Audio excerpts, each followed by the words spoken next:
Namo Myoho Renge Kyo. Hi, friends. How you been? It's been a schmafolia of a week. I hope this finds you in good health and secure. Two things happened about a week ago that kind of threw a wrench in my practice here and these videos that I do for you. One was, and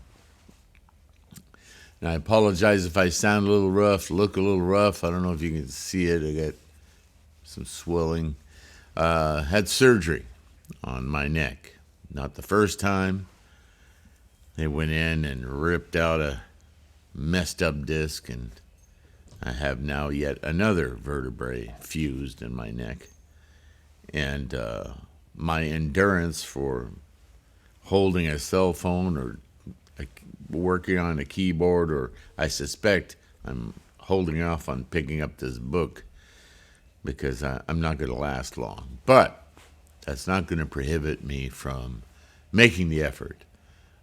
This is an integral part of my practice, and I know I'm part of yours, and so I'm very committed to doing this. So that's the first event, is the neck surgery, and I'm going to be recovering. It's going to take a few weeks, so please bear with me. I will do my best to be here and offer you good content, useful content, okay? The other thing was, of course, the southern United States and its twice-a-year battle with the weather. And we had some significant tornadoes come through Mississippi as well as other places. But as relates to the Quoon here, the school here, we weren't hit directly by the tornado, but thank you for all your concern. Many of you emailed me and tried to connect with me.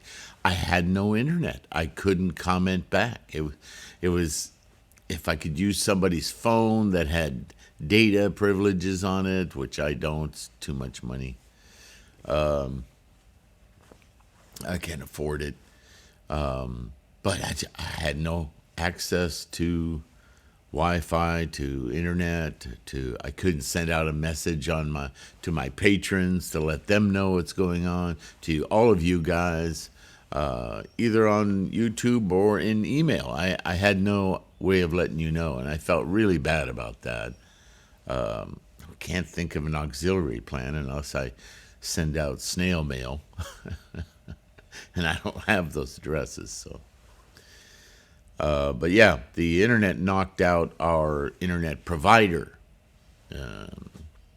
which is well south of us. But in doing that and all the mayhem and the phone poles, we use cable here, not satellite.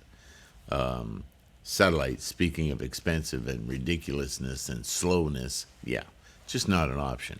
We went to cable a decade ago, and that's what we are connected to the internet on. However, it makes us perhaps more susceptible to transmission line management, right? Because it's all cable from pole to pole to pole to pole. So they got to repair a crap load of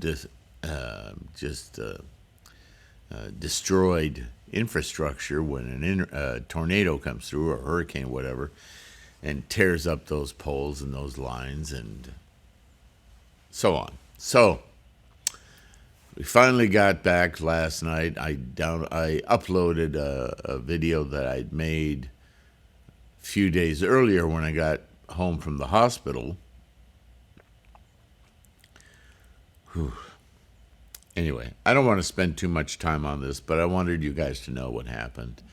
And again, I am super appreciative of your concerns. And I'll be back in here doing the thing. So, Nichiren on Mandala and Gohonzon. As we continue, I only did one paragraph in the last video. Let's see if we can get a little further this time, okay?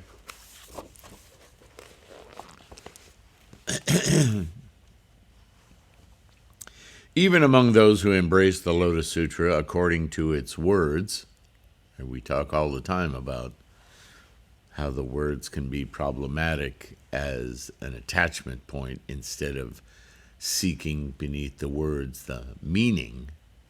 So I strongly suspect that's what we're going to read here.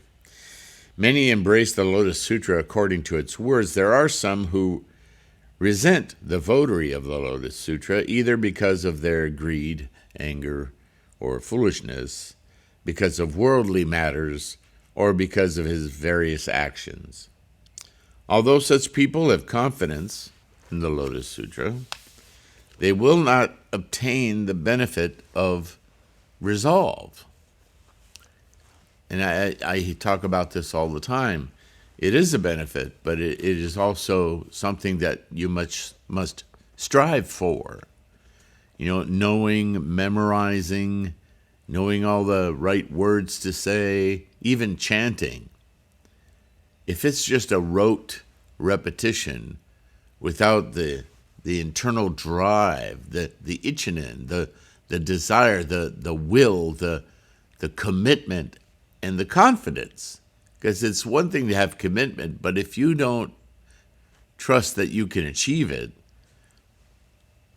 you've already subverted your effort. Think of it like an athlete. Oh, I'm going to run that 400 meter. It's not a sprint at that point, but I'm going to run that 1,000-meter race. And I'm going to run it, and I'm going to run it good. I'm really going to commit. So do you think you can win? Oh, winning, I don't know. It's not really for me. I just want to run the race. You would have to be pretty supremely talented to stay on that team for long, wouldn't you be? I mean, you have to, if you're going to be competitive, if you're going to really savor the accomplishment of the effort, you have to have some strength of conviction, some confidence that you can make greater strides than you had before, that you're constantly reaching further. Right? It's just like anything. Same thing with Buddhism. If you're not convinced, if you don't have the confidence to know, yes, Buddhahood, that's for me. I can experience that. I want to know it. For a lifetime, for a moment, I want to know it. I want to feel it and know it, experience it. If you're not committed to that, then it's just another thing you're doing. Like I say, you're playing at Buddhism. Why? Why waste all that time? Right?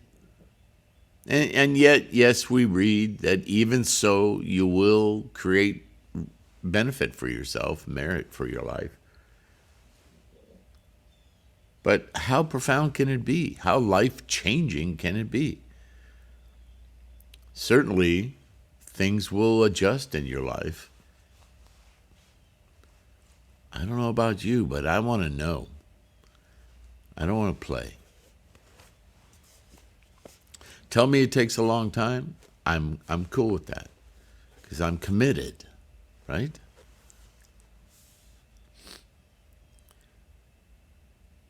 But oftentimes, and here's the end of that sentence that should kind of light a fire under you if you're in that position. People have confidence in the Lotus Sutra. They will not obtain the benefit of resolve, but will instead incur retribution. Because you're messing with your karma. And so if all you're doing is playing at Buddhism, you're rattling up your karma, you're awakening aspects of your freight train of energy, some of which remain rather dormant. And if they did, at that moment, you wake them up to say, what the hell are you doing? What are you about? And they say, well, I'm a negative tendency. And if you haven't shored up your Buddha-ness, you haven't raised your life condition to be able to handle that and simply turn it into no great deal, then therefore modifying it. If all you're doing is playing at it, then it's going to instantiate. That's what it does. And suddenly you've got some more crap in your life that's an obstacle now. Oh, no, now this. Where did that come from? But if your life condition was higher because your commitment was higher, you might not even be aware of it. It may just come up and evaporate because it doesn't have the strength to influence your life negatively.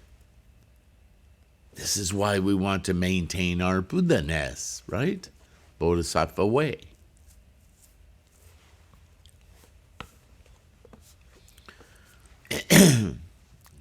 Sorry, still having trouble swallowing. Let's try some hot coffee.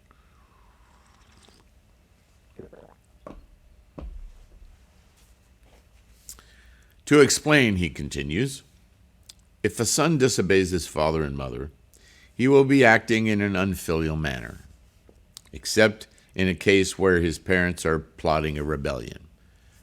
Everything's relative, right? Oof, bad pun. Though a father may take his own son's beloved wife, fathers do these things, or a mother may steal her own daughter's beloved husband, if the son or daughter should deviate even in the slightest from the path of filial piety, they will create causes that will lead them to be abandoned by the heavenly deities in this life and fall into the Avicii hell in the next. And again, with these kind of translations, I feel behooved to remind you that when Nichiren or any Buddhist scripture text teaching talks about this life, the next life, they're talking about moment to moment, birth, death, birth, death, birth, death, birth, death, right? So if your father does something to you, not to you, but that's key. If your father takes your wife or your mother takes your husband, they're behaving very poorly. No argument, right? But everything is about how you react. Buddhism is about the mind, attitude, and intent. So, should you react? Well, you son of a so-and-so, blah, blah, blah. See, Nichiren is using filial piety here as an example of the most intimate relationships we have in life, and therefore the most influential. They're influential not because necessarily we want them to be, it's just the karmic connection that makes it so that their actions are far more impactful to our perception of life than a stranger. Duh. But that puts us at greater risk. Greater risk for what? From plummeting from our high life condition to the Avicii hell, deep within the lower realms, hell, anger, animality, so on and so forth. Do you see?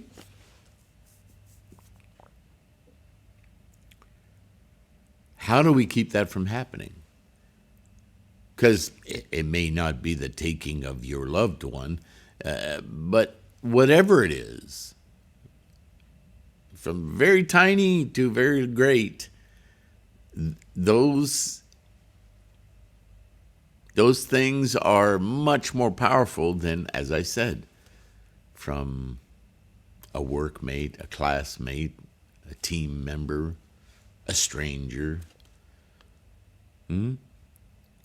That's why Shakyamuni said, and as many others have said, that the greatest potential enemy we have in life are those closest to us. Generally, family is the greatest source of obstacles to our practice. Not because they're in our closer vicinity, not because they're all bad, like family is a unit of strife and difficulty. More, it's like pebbles in a tumbler. You ever seen those tumblers you fill with water and sometimes salt or other things? And they slowly spin, not fast, but they tumble. You put stones in there and you tumble them. And as they are in the fluid, water, and they bump against each other, they chip away all the little rough edges, and eventually those rough edges and those chips become almost like a sandpaper or a very fine kind of a polishing compound. And mixed in the water, over time, they actually polish those stones and turn them into something that looks precious and you can make jewelry from. Just a bunch of rocks. Right? So it's very much like that.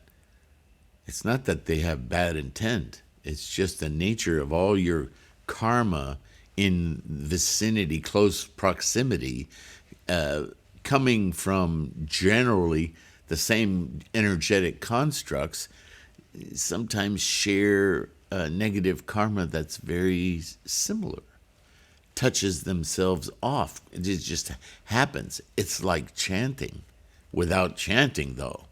And that's what makes it so difficult.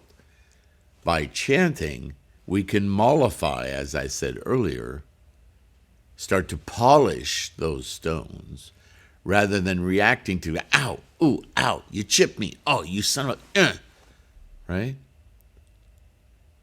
It's like a karma battle.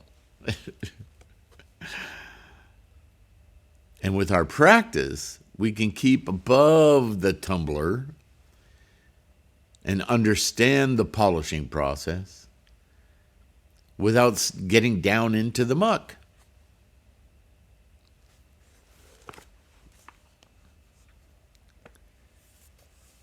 But if you dive into it, you're going to suffer more. Because you choose to be in the suffering, in the battle, instead of choosing rather to be objective and see it work itself out, influence it to work itself out, influence it to be diminished, whatever. Your position mentally is critical.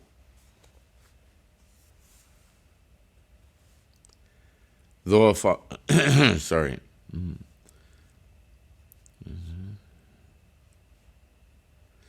Graver still is the act of going against a worthy ruler who is superior to a father or mother. Superior in status and superior in their degree of responsibility, yeah?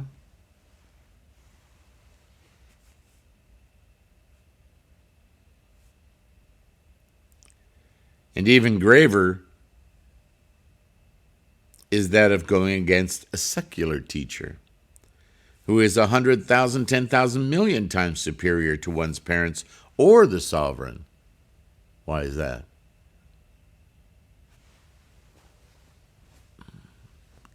Because the teacher not only represents an intimate influence in your life, but a teacher, because of that influence, represents a facility that you yourself have in your own mind. As I've said before, there are not just, a teacher is not a singular thing. A teacher is somebody providing direct influence and information and support to whatever it is you're doing, but the actual teaching is happening in your mind. Someone offers you an opportunity to consider. You then consider and make use of that opportunity. We call it learning and teaching, but that's kind of a false dichotomy because the teacher, the one offering to you is learning as much as they're teaching, as they offer to you and to themselves what they're experiencing, for you to then teach yourself and respond to that teacher. You are learning, but you're also teaching.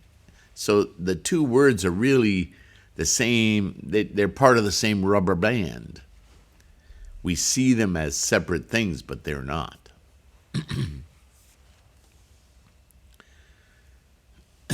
So to assault that is to assault your own ability to teach yourself, to learn. How grave a matter it must be, then, to go against a Buddhist teacher who has forsaken the secular world, and even more so the teacher of the Lotus Sutra.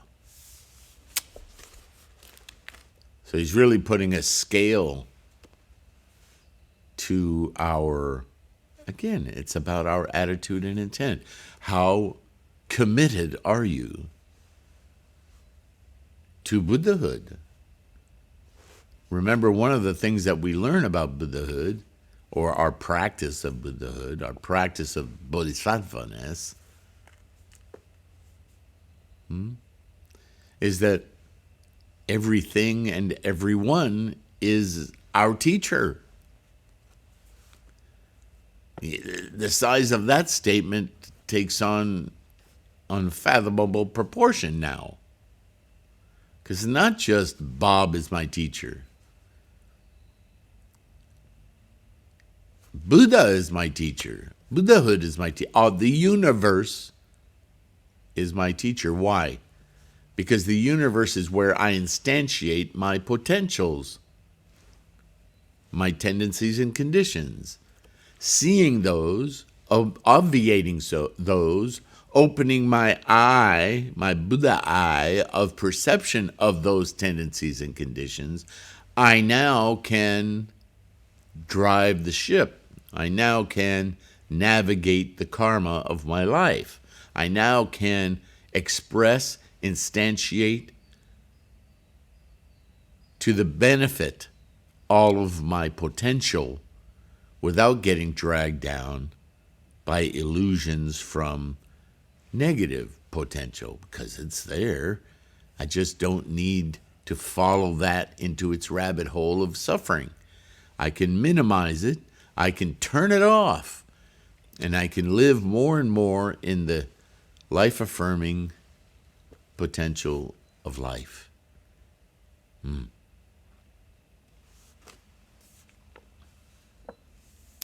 It is said that the Yellow River becomes clear once in 1,000 years, and that a sage likewise appears in the world once in 1,000 years. A Buddha appears in the world once in countless kalpas. Yet even if one should meet a Buddha, it is far more difficult to encounter the Lotus Sutra, the Myoho Renge-kyo. And even if one should encounter the Myoho Renge-kyo, it is rarer still for an ordinary person of the latter age to meet the votary of the Lotus Sutra, the personage of those who live for the propagation of Myoho Renge-kyo, which is what we're all really, that's the mantle we're taking on, right? Nichiren, do as I do. We are taking on the mantle of being votaries of the Lotus Sutra. It's no small thing. That might answer why it seems there's so few of us. Sometimes it seems like there's a lot of us, but they're not all doing the same thing. And this chapter is talking about that difference. A lot of people say they're something, but they're not really something. They're just playing at it.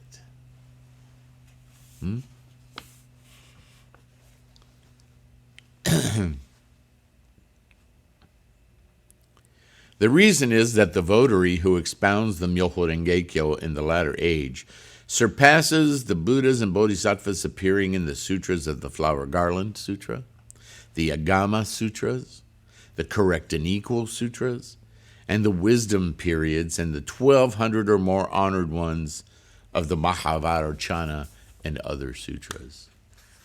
Right? We're the Bodhisattvas from under the earth. We're those votaries of the Lotus Sutra yet to come in the Buddha's day. Our age, now.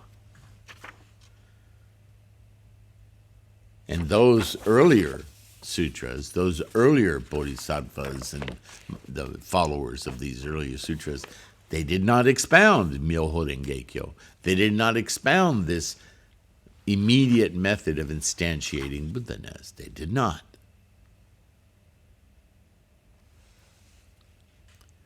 The great teacher Miao Lo states in his commentary, quote, "Those who give alms to the practitioners of the Lotus Sutra will enjoy good fortune surpassing the 10 honorable titles, while those who vex or trouble them will have their heads split into 7 directions."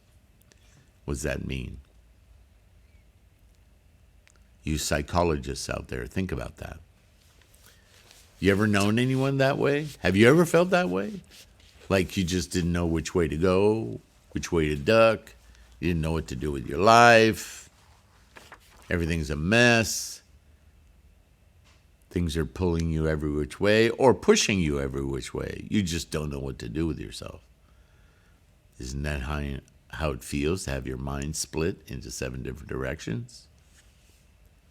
Or 7 pieces, it says here. The epidemics that the Japanese nation has suffered since last year, as well as those of the past Shoka era, 1257 to 1259, are totally without precedent in the reigns of the more than 90 emperors who have ruled since the beginning of the imperial era.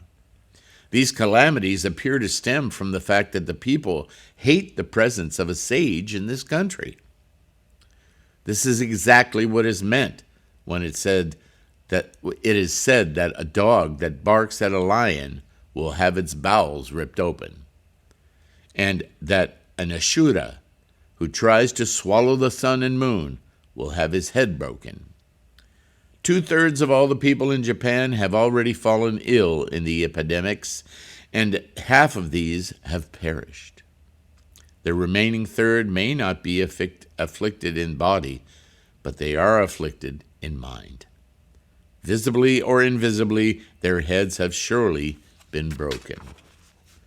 So, again, Nichiren reminds us, man, the nose is really going to town today. Now, I have no tissues. Sorry. Let's see if I can do this here. My apologies. Stop. All right. Almost done here for the day.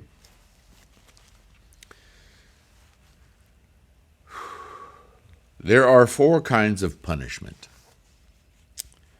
general and individual, inconspicuous and conspicuous. If the people nurture hatred for a sage, general punishment will sweep across the entire country, extending to the 4 continents, the 6 heavens of the world of desire, and the 4 meditation heavens. When enmity is directed toward a worthy, only those who harbor it will suffer punishment. The epidemics now spreading in Japan are general punishment. Surely the people must have opposed a sage living in this country. Because a mountain contains a jewel, its plants and trees do not wither. Because a country has a sage, that country is protected from ruin. Ignorant people do not realize that plants and trees on a mountain do not wither because of the presence of a jewel, nor do they realize that a country falls because of enmity toward a sage. He's talking about the situation in medieval Japan of all these other sectarian manipulators of the Buddhist teachings for their own political gain or their own egos, and they've forgotten or choose not to support the actual teachings of Shakyamuni and the purpose of his teachings, which is what Nichiren's great effort has been his whole lifetime. That's why he's called the reformer of medieval Japanese Buddhism, right? Though the sun and the moon shine, their light will not benefit the blind. Of what use is the sound of voices to the deaf? The people in Japan are all as though blind or deaf. How immense would be the benefit if one could open all these eyes and ears, causing all the eyes to see and the ears to hear. Who could possibly fathom this benefit? And I may add that, although parents may give birth to a child who is endowed with both sight and hearing, if there is no teacher to instruct that child, then its eyes and ears will be no better than those of an animal. And he's not specifically referencing Nichiren. He's not being egotistical about this. He's talking about the nature of human beings, of sentient minds. Because the teacher and the mother and father could easily be the teacher of that child, but they could falter in their filial responsibilities, right? And that's no better. All right, on that note, I'm going to conclude for today. I think I did pretty good.